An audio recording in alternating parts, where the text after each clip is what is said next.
Hey, what's up guys? ShineGreymon here once again. And so today I'll just be doing kind of a review. Not much of a review, but I'll just be basically going over some facts that you would need to know if you wanna if you really want to be able to survive up in the north and just do well in Minez 2.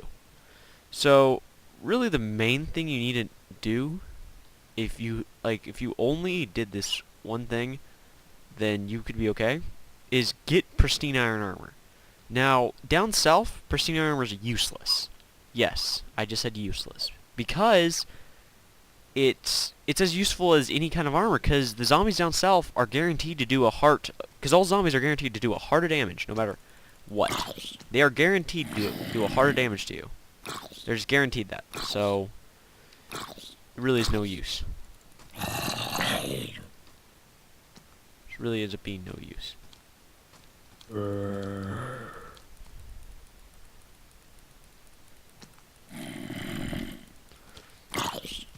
Oh, sorry, I'm getting kind of sidetracked because the stupid Forsaken's on my phone.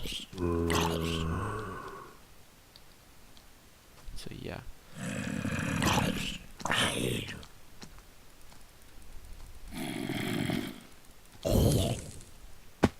that was stupid right there, but meh. I was being a complete idiot right there, but hey.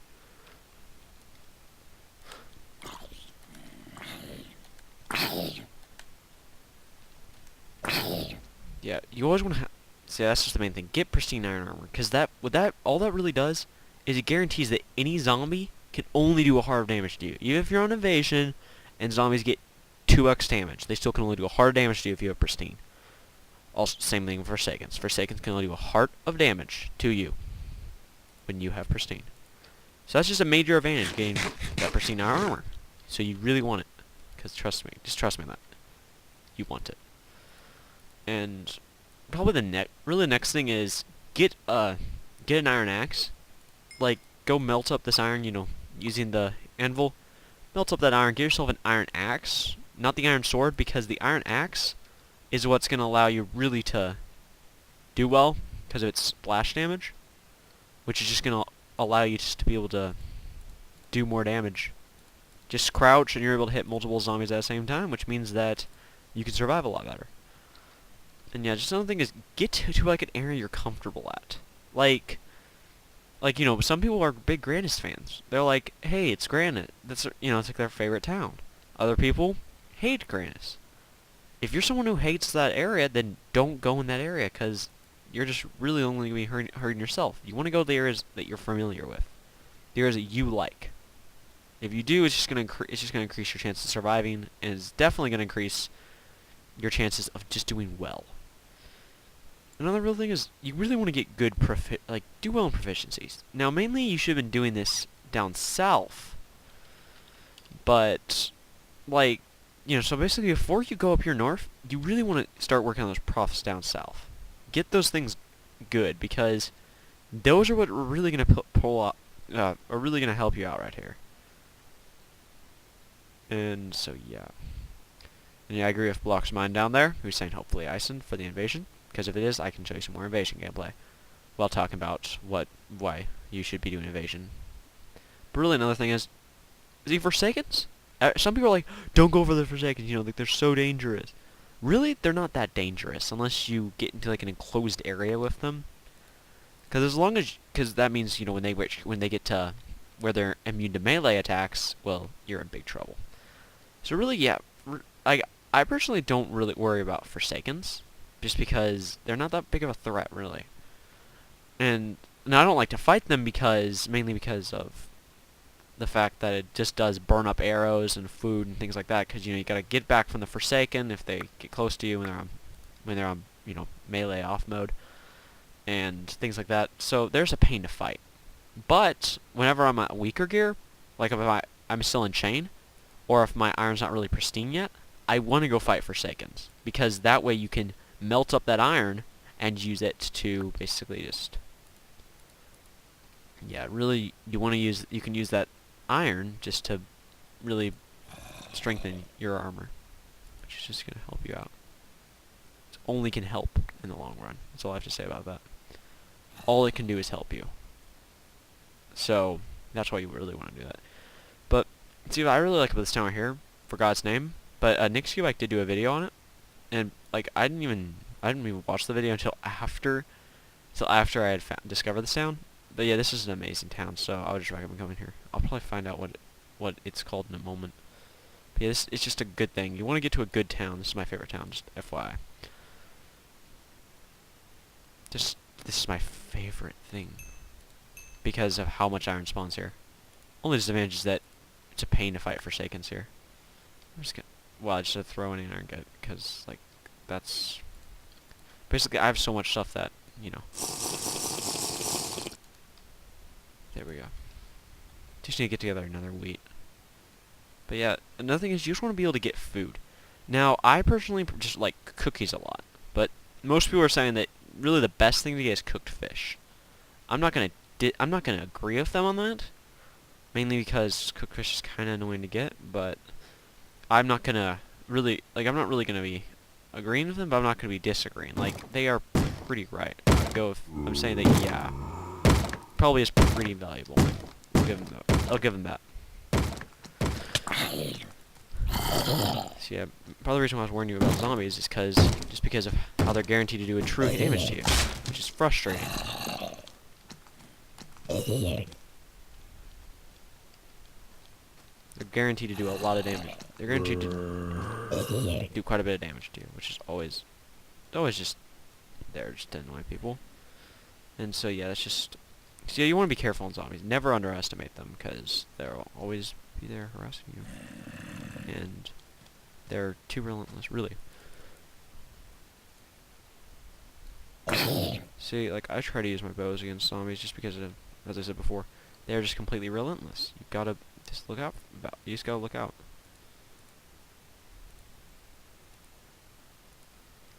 Anyway.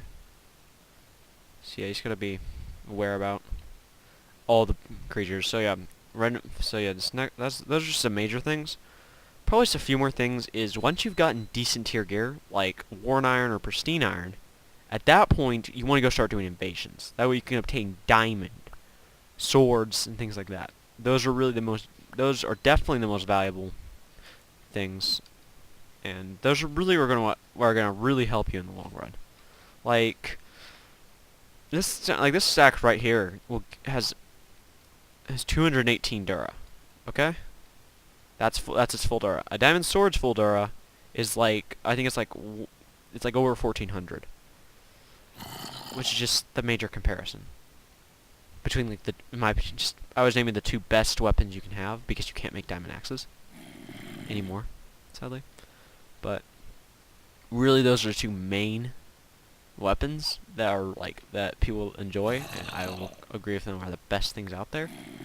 Just simply because first of all, diamond swords just because they have the most damage and the best Dura. But right behind diamond swords, I would have to go with the diamond axe. Not the diamond axe, the iron axe. Just because iron axes do their splash damage, which always makes them very valuable, and is amazing to use when in like Forsaken. What Forsaken? No, when you're in like Invasion. Oh, you will love the diamond. Basically, you will love. Whoa! I hate how zombies run and sneak attacking.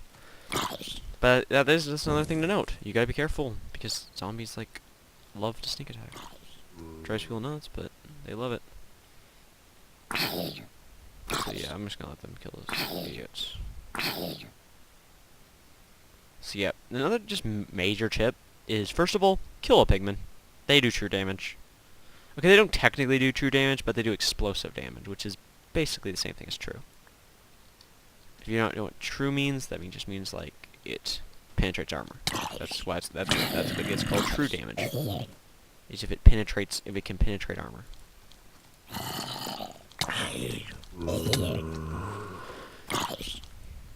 Of course, yeah, zombies are a pain.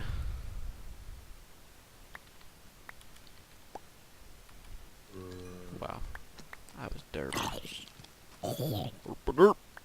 But yeah, try to get yourself a grapple though, because those things are amazing. Because if you ever get in some kind of fix, it's always really useful to be able to swing your way out of there, which is only possible with a grapple. I'm just gonna have to say that Grapples have saved my life quite a bit. Plus also, they're really easy to make. I mean, they're like one chain, one string, and 3 sticks. How hard is that? I mean, anyone can really get that. It's like not even that difficult to obtain. The materials. Actually, that is one interesting concept, that in some iron towns, you can't find, like, it's really hard to find chain. Which, by the way, the reason why you don't want to rely on Forsakens for your iron. Because then you can't get chain, which means you can't get the amazing things. Which means you can't get the amazing things known as grapples. But there's something called the strong grapple out there. I really want it. And if you comment below with the recipe to that, ooh, I would have to think of some reward. Like, I would have to think of some reward for it. I don't know. Something. Gotta think of that. No, but I would, if you can tell me the recipe for that, oh my gosh, I would give you some. Yeah, if you can give me the correct recipe for a strong grapple, I will give you a power 2 book. Yeah, how does that sound? A power 2 book, guys. You will get a power 2 book if you can tell me what the recipe is for a strong grapple. That will be your reward. ShineGreymon is spoken. But no, just so that will be what I'll give you if you can tell me that. But yeah, I really just hope you enjoyed this video, and yeah, just leave a like, subscribe if you haven't already. I hope you can put these like tips I've been giving you into play, because I mean, like if they don't help you, then comment below saying, tell me why those don't help, because I'm doing this just to help you guys out. So yeah, guys, just be sure to comment that below. Hope you enjoyed this video. See you guys next time.